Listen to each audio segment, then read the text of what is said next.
Good evening. Good evening. How you guys doing? This Mike back with the sober heads message of the day. Tonight I'm gonna dip into the Testament of Judah. As you know, Judah is one of our forefathers from the 12 tribes of Israel. One of the sons of Jacob. Judah is um the African Americans are the descendants of Judah. And tonight I'm gonna read one of his testaments that he left to us, and it's deep. He left to the men, the and he warned us. And the three things that he warned his sons against were alcohol, women, and money. Um, Not to chase them and not to lust over them. And of course, we failed that task. When you look at our culture, especially from the rap music and things of that nature, the three things that most of the rappers rapped about was and bragged about was alcohol, money, and women. So of course we didn't do what we needed to do in that situation. Um, but he left us some good knowledge that I'm gonna read over, and we're gonna take a look at it. The Testament of Judah. It's deep, man. It's a very deep read, and some of the things he said was just like eye opening. So I'm gonna start from the top when he starts to warn us about the two things. It says, Judah counsels against the lust, against wine and lust as twin evils. He says, and now I command you, my children, hearken to Judah your father, and keep my sayings to perform all the ordinance of the Lord, and obey the commands of the Most High. And walk not after lust, nor in the imaginations of your thoughts in haughtiness or heart, and glory not in the deeds and strengths of your youth, for this also is evil in the eyes of the Lord. Since I have glorified that in words, no comely woman's face ever enticed me, and reproved Reuben my brother concerning Behah, the wife of my father. The spirits of jealousy and of fornication arrayed themselves against me, until I lay with Bathsheba the Canaanite and Tamar, who was espoused to my sons. So he laid with his sons' wives when he was drunk. For I say to my father-in-law, I would take counsel with my father, and so I would take thy daughter. And he was unwilling to be showed me a boundless store of gold in his daughter's behalf, for he was a king. And he adored her with gold and pearls, and caused her to pour out wine for us at the feast with the beauty of women. And the wine turned aside my eyes, and the pleasure blinded my heart. And I became enamored of, and I lay with her, and transgressed the commandment of Lord and the commandment of my fathers, and I took her to wife. It seemed like every time the brother got too drunk, he just laid with women he had no business laying with. And that's a real thing, man. That's what happens once that spirit, the alcohol spirit, get inside us. We make those kind of decisions that we have no business doing, man. And the Lord rewarded me according to the imagination of, as so much as I had no joy in her children. So he had kids with her, and I guess he was pissed, or they was her kids already. Jeez. And now, my children, I say to you, be not drunk with wine, for wine turneth away the mind away from the truth, and inspires the passion of lust that leadeth the eyes in error. So when we drink that wine, it it lies to us, and then we looking at things, and then that passion of wanting to have sex, wanting to get it in, that just takes over, and then you start to make decisions that you have no business making, man. He not lying about that. Once you get that wine in you, that's what happened. Wine or that strong drink, it's the same thing. Once you get that in you, you're gonna make those kind of decisions that you have no business making, man. And especially when it comes to fornication and adultery and things of that nature. He said, for the spirit of fornication have wine as a minister to give pleasure to the mind. For these two also take away the mind of a man, saying the fornication and the alcohol takes away the mind of a man.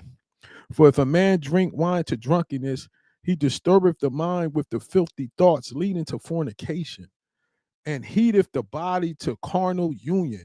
And if the occasion of lust be present, He worketh the sin and is not ashamed. Wow. I'm going to read that one again. For if a man drink wine to drunkenness, he disturbeth the mind with filthy thoughts, leading to fornication, and heateth the body to carnal union. And if the occasion of the lust be present, he worketh the sin and is not ashamed. So as soon as we get drunk and we see that shorty around us, and we get hot carnally, that just leads to us to do the fornication and commit the sin and not even be mad about it when we're done, because that alcohol is still in us. And so now we're like, man, I don't even care about what I did, and I'm probably trying to get more. That's why that alcohol is a dangerous thing, man. Judah knew what he was talking about. He breaking this down, man. Such is an abbreviated man, my children, for he is drunken, reverence no man. Sheesh. For lo, it made me also heir, so that I was not ashamed of the multitude in the city. And that before the eyes I turned aside unto Tamar, and wrought a great sin, and uncovered the coverings of my son's shame. He was drunk when he ran into his son's wife, one of his sons, and he ended up having sex with her, man. And after I drunk wine, I reverenced not the commandment of the Most High, and I took a woman of Canaan, the wife.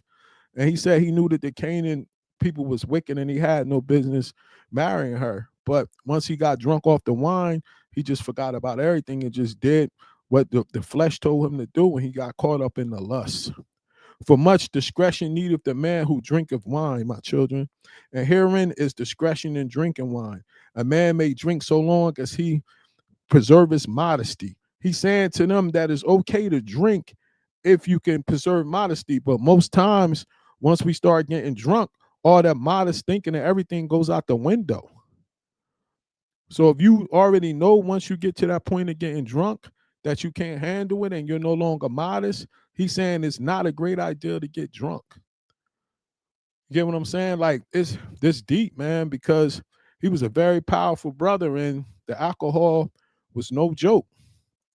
And he said, for much discretion is needed when a man drink wine. So he's telling you, even when you drinking, that you still got to be on point. You still got to be able to make good decisions, because you're going to be around people that might try to take advantage of you and what's going on with you. So they might try to rob you. They might try to set you up. The women might be trying to line you up and things of that nature. So if you can't make good discretion, then you're going to get got.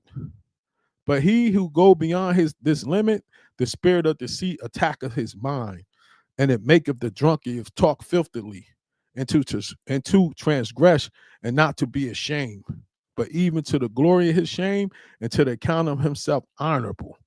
So he's saying once you get the alcohol in you, it starts to attack your mind. Then you start to talk filthy to the woman that you with, or the man that you with, if you're a woman, and then it just leads to you committing the sin of fornication, and then you loving the sin so much you bragging about it. You bragging about something that you should be shameful for. And sheesh. And he said, even in the glory of his shame, and to the account himself honorable. And then you walk out with another notch under your belt, like you did something great, because you might have conquered a new woman that you was never with before, or things of that nature. But you ain't paying no mind of the sin that you just did. I'm gonna read that again. He said, for much discretion is needed the man who drinketh wine, my children, and herein is discretion in drinking wine. A man may drink so long as he preserveth modesty. But if he go beyond this limit of spirit of deceit, attacketh his mind, and maketh the drunkard talk filthily, and to transgress, and not to be ashamed, but even to glory in his shame, and to account himself honorable. Wow, man. He that committeth fornication is not aware when he suffers loss, and he's not ashamed, but put to dishonor. I did not really understand how dishonorable fornication was until I got deeper into the Most High and deeper into the scriptures and read it, and how I was dishonoring myself from a young age, man, and not even understanding the purity of saving yourself until you get married. Like, it's such a great thing. And I just didn't have the tools. I wasn't taught that growing up. You know what I mean? Me being without a father there to show me the way, um, I thought that the more that I conquered, the more women that I was with, it was a notch into my manhood, and that was totally false. And now reading the scriptures and things, now the only thing I could do now is try to talk to the young brothers coming up to let them know, like, that's not the way to go to save yourself. For even though a man be a king and commit fornication, he is stripped of his kingship by becoming the slave of fornication, as myself also suffered. So when you in that high position and you doing your thing, when you commit that fornication, now that woman has that power to be able to bring up anything, man, that could take all that stuff from you. And you being a king, you supposed to be like pursued. It's supposed to be a prize for any woman to lay with you, and that woman should be your wife. So if you just laying with anybody, it tarnishes your kingship. And like I said, it puts you in jeopardy of getting any of that stuff taken away from you, man. That's deep that he said that. I'm gonna read that verse again, verse 19. For even though a man be a king and commit a fornication, he is stripped of his kingship by becoming the slave of fornication, as I myself also suffered. So when you in that kingship, you still got to have the discipline to deny yourself. Instead of thinking as the king, you are allowed to have everything that you want. For I gave my staff, that is the stay of my tribe, and my girdle, that is my power, and my diadem, that is the glory of my kingdom. And indeed, I repented of these things. Wine and flesh I eat not until my old age, nor did I behold any joy. Whew. The brother was going through it, man. The brother was going through it. And then the angel of God showed me that forever do women bear rule over a king and beggar alike. Wow. And for the king that take away his glory, and for the valiant man his might, and from the beggar even the little which is the stay of his poverty. He's saying that once that woman got you in her grasp, she gonna eat you alive until it's nothing left. From the king all the way down to the bottom man, they all suffer the same fate when they pick that wrong woman, and the flesh that they chase. Once she know that you're chasing her flesh, she got the power to destroy everything you have. That's deep, man. And he said, and the angel of God showed me that forever do women bear rule over a king and a beggar alike. And for the king, they take away his glory, and for the valiant man, his might. And from the beggar, even the little, which is the stay of his poverty. Whew. We out here, man, we drinking, doing whatever, and you pick the wrong one, she is gonna tear you up. Especially when she know that you chasing her for her looks and chasing her for that, she's gonna tear you up. And he said, observe therefore, my children, the right lemon and wine, for there are in 4 evil spirits of wine, of lust, of hot desire, of profligacy, and filthy liquor. Jeez. He said lust, of hot desire, of profligacy, and filthy liquor. Wow. And that definitely gets you. You had that lust, then things get hot, then you ready to get wild. And if you drink wine and gladness, be ye modest in the fear of the Most High. So he goes back to saying, even if you want to have that drink, just drinking and being happy and be modest with it, and understand that you can't sin because you have fear of the Most High. But me as a person, I can't take a drink at all. This is just the information for those out there that still can drink. Keep it under control and always be modest, because the fear of the Most High. For if you are gladness, the fear of God departeth. But if in your gladness the fear of God departeth, then drunkenness arises and shamelessness stilleth in. So once you get past that point and you start getting drunk, you're not going to care about the consequences of what you're doing, and that fear of the Most High is going to be gone. But if you will live soberly and do not touch wine at all, lest you sin in the words of outrage, and in fighting and slanders, the transgressions of the commandments of God, and ye perish before your time.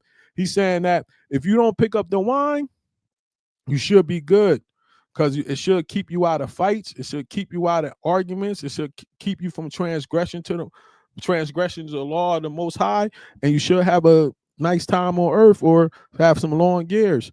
But when you messing with that stuff, it's going to get you in all of these different situations, and it's going to cut your time short of living, man.